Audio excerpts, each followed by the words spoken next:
The last time that I wore this hat in a video on YouTube, somebody commented, I thought Osama bin Laden was reviewing. And in my opinion, the only thing worse than a racist is a hypocrite. So what kind of racist would I be if I couldn't take a joke? We're going to keep the hat on, okay? And we're going to keep the boxer shirt on, boxermovement.club, baby. I'm here to talk about a player that is the next Karrigan. This isn't clickbait. There's one guy right now. He's Polish. He's 21 years old. He's a grand finalist of a major. He is a guy who we've been talking about more and more and trying to build up in the last couple of years. Somebody who I personally have casted so much of in the last few years. And I think it's about time that he got his flowers. That guy is siuhy. Ooh, that was giving top 20 vibes. That was fun. I can't wait till the end of the year we do top 20 videos again. I'm here to talk about Kamil Shakaradek. Kamil Shakaradek.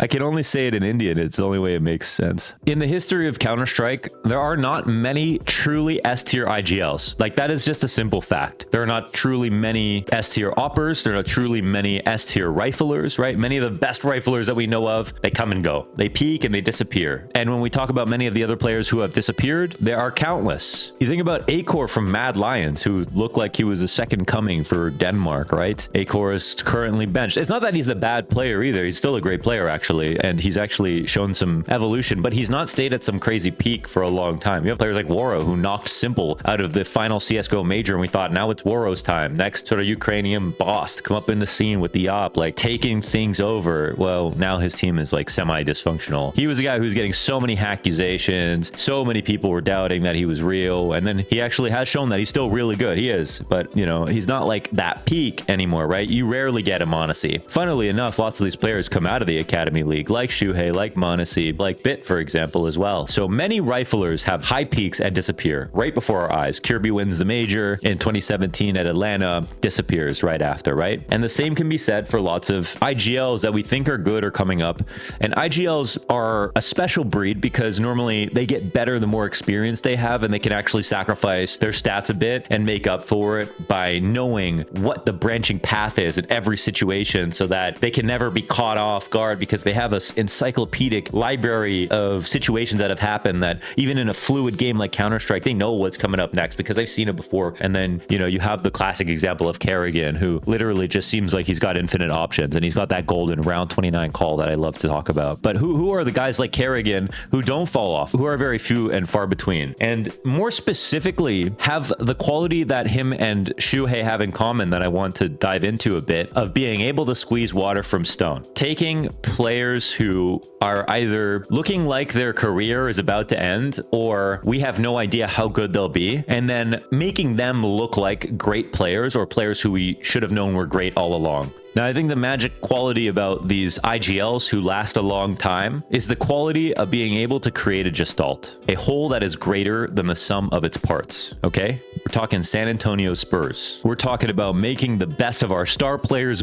making the best of our role players, creating a system that fits the personalities and brands and natural ways of playing of the teammates that we have to make the best of all of the individuals. That's how we get multiple top players in top 20, right? And there is only one Karrigan, right? And we could talk about the fact that Fallen had brought up so many good players underneath him, or even Glaive, who brought up so many good players underneath him, but didn't have to make that many roster moves. And the main argument for that is, why would you make a roster move if your team is working? And Karrigan has gone through so many roster moves because he's honestly spent a lot of his career choking and overcoming that, and getting cut from faze to go to mouz, then going to mouz, building that up, but never in any of this defending the era. Never gets to the point where he defends the era. But Karrigan has this special quality that's giving him so much longevity, his ability to win. Karrigan wins Sydney with Exist. He wins Belo Horizonte with Cromin. He wins with JKS at Katowice. Like, it just doesn't feel like it's the end of the world if one player is missing. If Karrigan's your caller, he'll make the best out of you. And that gives JKS a contract on a G2, right? He's making money for other teams with how good he is at building players up and making them better. And I want to talk about careers that get saved for siuhy now, because there is just this massive parallel between these two guys in this regard, in my opinion. And the craziest part about all of it is that you've got FaZe Clan who have Brokey, Rain, Karrigan, Twist, Rops, right? This is the beautiful FaZe Clan team that is so powerful. And then you had, on the other hand, MOUZED, who are related to FaZe Clan, right? They're just right next to FaZe Clan. Why is that? Because Karrigan used to play on MOUZED, and when Karrigan played on MOUZED, he played with Rops. When Karrigan played on MOUZED, he played with Frozen. And then what happens? This is the eerie part, right?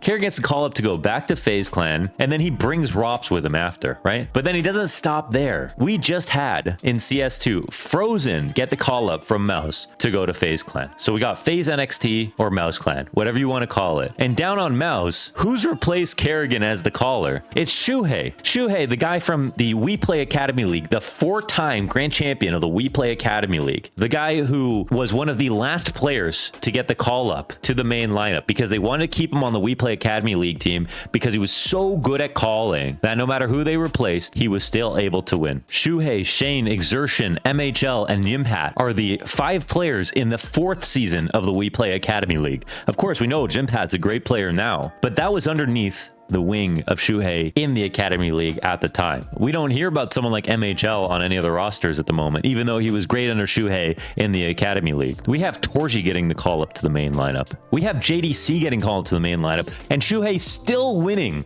with the Academy lineup all the while. Like, no matter what, he's still getting the wins. It is so much like Karrigan. It's crazy. And yeah, it's like, oh, well, he must just be getting these great players. Like, they're so lucky because these great players keep coming in and helping out siuhy to win. Because when he leaves the Academy League, that's the last time that MOUZED NXT end up winning. And then what happens? Now we've got him as the caller on the main lineup, and he is finally joining everybody from the MOUZED NXT lineup on the main lineup. And now, sadly, don't have Shane, don't have JDC on this lineup. You have Exertion. You actually lose Frozen, who was the one guy they kept from the main lineup. That made perfect sense. And Frozen, the craziest part about this is Frozen is the best player on every single map for MOUZED, okay? On every single map in the pool, statistically, Frozen is leading the way. He's obviously such a skilled player before and after siuhy, who goes on to help FaZe get to all these finals and finally is able to take Chengdu. Frozen is not a problem on the new FaZe Clan whatsoever. Even one of the only players playing well in all the grand finals they lose, including the Copenhagen grand final and the last 4 that they didn't make it into. So Frozen, thoroughbred, great player, good under Karrigan before siuhy came in, under siuhy as well. And now that he loses siuhy, it's actually a great thing for Karrigan because the perfect guy to replace Twist, but it's also the perfect test for siuhy because he loses the best player on every map, and now he's on the main lineup. He has to win, and he has to do it losing his star player, okay? We're talking about siuhy, who went from 4-time winner of the Academy League into the grand finals of the Paris Major with Gamer Legion because MOUZED never gave him the call up, with Acor buying Gamer Legion so much time, so much attention. Now they have Snacks as an IGL. Now they're struggling, even though they look so good before. Everyone thought that Ash was this great coach, and maybe he still is, that all of these other pieces individually were just helping him out, that Imma was so good. Imma was good under siuhy, okay? Imma has not been good on Na'Vi at all. He's playing the worst CS since we've seen the Paris Major, and yeah, he did just win the Major, but Na'Vi won the Major without him, basically. siuhy was the reason that we talk about a lot of the players out there at the moment, and this is a 21-year-old IGL. Don't forget it. siuhy, so many parallels to Karrigan in this regard with bringing up and making talent prosper. And by the way, arguably the best pro league run in history. We've got them winning underneath siuhy with Jimpat and everybody playing their best CS ever. And this is finally the win that MOUZED are looking for. And then MOUZED come into CS2 and things are looking up, and then they lose Frozen to the main FaZe lineup. And now the latest player that siuhy saves is BROLLAN, the guy who everybody thought his career was finished. I called this shit, by the way. I completely called this shit. I said siuhy could save his career with a hand tied behind his back. I tweeted some shit like that. I knew that, yeah, it's true. And JW was tweeting about BROLLAN all the time before. He said, because he played with BROLLAN and BROLLAN couldn't save their roster. BROLLAN needed the right IGL. siuhy is that guy. Look how good BROLLAN has been playing on MOUZED. BROLLAN literally averages a 1.30, 1.25 major overall overall, has a strong Katowice up until their elimination match. Unreal numbers for somebody who was completely failing when he was playing on Ninjas and Pajamas. Look at the difference in stats from him playing on Ninjas and Pajamas to playing with MOUZED. Within an event, instantly playing under siuhy. And does it make any sense? This is the absolute most extreme difficulty challenge for siuhy. He's replacing Frozen, a slow-playing, good CT side player. I mean, 2-8 player on every single map, who is the best player on every single map, and getting BROLLAN, somebody whose career and confidence is at an all-time low because he's playing on the shit-ass organization known as Ninjas in Pajamas. By the way, your time on NIP does not count, BROLLAN. It does not count. Look at BROLLAN go. Nothing like Frozen. He is nothing like Frozen. And yet this ends up working. Why? siuhy. And we're talking about siuhy, who had to watch his team get called by Dexter for so long, who could not nearly bring out the same level of ability out of the same pieces that he has now. And this is not to shit on anybody else, but this is to talk about the fact that siuhy is onto something. siuhy is on a certain trajectory right now. I mean, the worst thing could be he watches this video and then gets a massive ego, then stops trying too hard, then gets a little bitchy, and then ends up failing on the big stage because the ego gets in the way. I don't think that's coming though. And I'll just say that the MOUZED NXT lineup, when they were in an, and I went to cast WePlay in Kyiv, they were the most mature team for sure. Him and the boys, him and siuhy Exertion. It's coming together right now for MOUZED, okay? Now, their greatest challenge and the funniest part about all of this, and when I compare siuhy to Karrigan, the thing that's the most interesting is that MOUZED cannot beat faze. Maybe it helps that all your best players end up going to faze. siuhy doesn't get to ever play with ROPS, doesn't get to keep Frozen. But when it comes to playing against finals, Karrigan is somebody who shouted out siuhy in the past as well, somebody who could be one for the future to replace him in his role eventually. The student has not surpassed the master, and there might be a massive mental block here between him playing against Karrigan. And he looks up to Karrigan. It's his favorite caller. It's the guy who he's learned from, and he's here leading an international team on a smaller scale with less money on a team that literally sells to their main opponent. And so it's just the ultimate challenge.